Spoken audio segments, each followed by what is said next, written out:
வணக்கம். இன்றைக்கி கிட்டு சமையல் ஷார்ட்ஸில் நம்ம பார்க்க போகிறது டபுள் பீன்ஸு துவரை. இது நாகர்கோயிலெலாம் ரொம்ப இஷ்டப்பட்டு பண்ணுற ஒரு சைடு டிஷ்ஷு சாதத்துக்கு.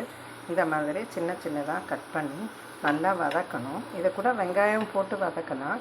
நான் இன்றைக்கி அது போடலை, ப்ளைனாக பண்ணலான்னு சொல்லி இப்படி வதக்கியிருக்கேன். உப்பு போட்டு இது வேகட்டும். அதுக்குள்ளே நம்ம இதுக்கு தேவையான அரைப்பு அரைச்சிடலாம். அரைக்கிறதுக்கு ஒரு கைப்பிடி அளவுக்கு தேங்காய், ஒரு ஸ்பூன் ஜீரகம், ஒரு ஸ்பூனுக்கு மஞ்சத்தூள், பூண்டு, கொஞ்சமாக வெங்காயம், அப்புறம் காரத்துக்கு ஏற்றாப்புல காஞ்ச மிளகாத்தூள் இதெல்லாம் போட்டு கொஞ்சம் கொரப்பாக அரைச்சிடணும். அரைச்சிட்டு இந்த பீன்ஸ் வெந்ததும் அது கூட போட்டு நல்லா கிளறி விட்டு உப்பெல்லாம் சேர்த்து ஃப்ரை பண்ணி எடுக்கணும். அவ்வளோதான். இப்போ இதை அரைச்சி எடுத்தாச்சு. இப்போ இந்த அரைப்பை இதை வேக வச்சா இந்த பீன்ஸ் கூட போட்டு நல்லா மிக்ஸ் பண்ணி எடுத்துடலாம்.